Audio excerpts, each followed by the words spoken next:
ফুটবলের মাঠে কখনো কখনো এমন মুহূর্ত আসে যা খেলোয়াড়দের জন্য দুঃখজনক হলেও দর্শকদের জন্য শিক্ষণীয়। সম্প্রতি ব্রাজিলের তারকা মিডফিল্ডার ফ্যাব্রিসিও ব্রুনো একটি গুরুত্বপূর্ণ ম্যাচে জাপানের বিপক্ষে খেলতে গিয়ে একটি ভুলের কারণে গোল খেয়ে বসেন। সেই গোলের ফলে ব্রাজিল ২-৩ গোলে হেরে যায়, যা পুরো দলের জন্য বড় ধাক্কা। তবে ফ্যাব্রিসিও ব্রুনোর প্রতিক্রিয়া এবং ভক্তদের কাছে তার বার্তা আমাদের দেখায় একজন পেশাদার খেলোয়াড়ের মানসিকতা কেমন হওয়া উচিত।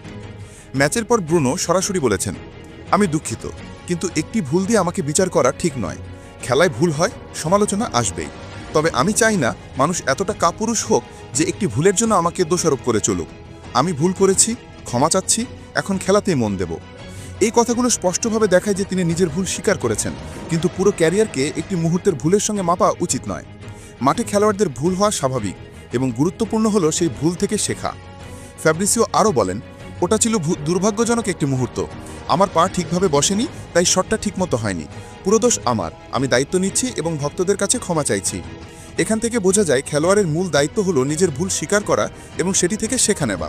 ভুলের জন্য দোষ চাপানো বা নিজেকে লোকানো কোনো সমাধান নয়। এই ম্যাচে ব্রাজিল ২-৩ গোলে হেরে যায় এবং অনেক ভক্ত মনে করেছিলেন এই ফলাফলের জন্য ব্রুনো দায়ী। তবে তিনি তার বক্তব্যে জোর দিয়ে বলেছেন যে এক ভুলের কারণে কাউকে পুরোপুরি বিচার করা ঠিক নয়। তিনি আরও যোগ করেন, যারা আমাকে সাপোর্ট দিয়েছে সবাইকে ধন্যবাদ। খেলোয়াড় কেউই ভুল করতে চায় না, কিন্তু যারা মাঠে খেলে ভুল তাদেরই হয়। আজ সেই দিনটা আমার ছিল। এই কথাগুলো প্রমাণ করে যে ভক্তদের সমর্থন একজন খেলোয়াড়ের জন্য কতটা গুরুত্বপূর্ণ। যখন আমরা একজন খেলোয়াড়ের ভুল দেখি, তখন তাকে কেবল দোষারোপের চোখে না দেখে তাকে সমর্থন করাই উচিত। ভুল হওয়া স্বাভাবিক, কিন্তু যেই খেলোয়াড় তা মেনে নিয়ে দায়িত্ব নিচ্ছে তার মানসিক শক্তি সত্যি প্রশংসনীয়। ফ্যাব্রিসিও ব্রুনোর এই মনোভাব শুধুমাত্র তার দায়িত্ববোধকে প্রকাশ করছে না, বরং তার মানবিক দিকও তুলে ধরছে। তিনি বলেছেন, আমি ক্ষমা চাচ্ছি, এখন খেলাতেই মন দেব। মাথা উঁচু রাখতে হবে, অর্থাৎ শুধুমাত্র ক্ষমা চাওয়া নয়, ভুলের পরও নিজেকে শক্ত রাখার মানসিকতা ধরে রাখা অত্যন্ত গুরুত্বপূর্ণ। দর্শকদের জন্য এই ঘটনা একটি শিক্ষণীয় মুহূর্ত। আমরা চাই খেলোয়াড়রা নিখুঁত হোক, কিন্তু বাস্তবতা হলো ভুল হওয়া স্বাভাবিক। গুরুত্বপূর্ণ হলো সেই ভুল থেকে শেখা, ক্ষমা চাওয়া এবং সামনে এগিয়ে চলা। ফ্যাব্রিসিও ব্রুনো আমাদের দেখিয়েছেন যে কিভাবে ক্ষমা চাওয়া, দায়িত্ব নেওয়া এবং সমর্থনপ্রাপ্ত ভক্তদের প্রতি কৃতজ্ঞতা দেখাতে হয়। ম্যাচের এই মুহূর্তটি আমাদের মনে করিয়ে দেয় যে এক ভুল মুহূর্ত একজন খেলোয়াড়ের পুরো ক্যারিয়ারকে সংজ্ঞায়িত করে না।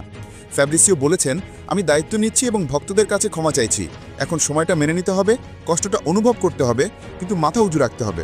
এখান থেকে বোঝা যায় খেলোয়াড়ের মানসিক শক্তি, সততা এবং পেশাদারিত্ব কতটা গুরুত্বপূর্ণ। শেষে দর্শকদের জন্য একটি গুরুত্বপূর্ণ বার্তা হলো, ভুল হওয়া স্বাভাবিক।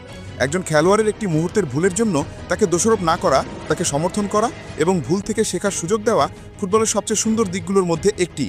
ফ্যাব্রিসিও ব্রুনো আমাদের দেখিয়েছেন যে কিভাবে ক্ষমা চাওয়া, দায়িত্ব নেওয়া এবং মাথা উঁচু রাখা একজন খেলোয়াড়কে আরও শক্তিশালী করে। একটা ভুলের জন্য কাউকে পুরোপুরি বিচার করা ঠিক নয়। খেলোয়াড়রা মানুষ ভুল করে। গুরুত্বপূর্ণ হলো সেই ভুল থেকে শেখা, ক্ষমা চাওয়া এবং সামনে এগিয়ে চলা। ফ্যাব্রিসিও ব্রুনো আমাদের দেখিয়েছেন যে একজন খেলোয়াড় মানুষ এবং মানুষও খেলোয়াড়।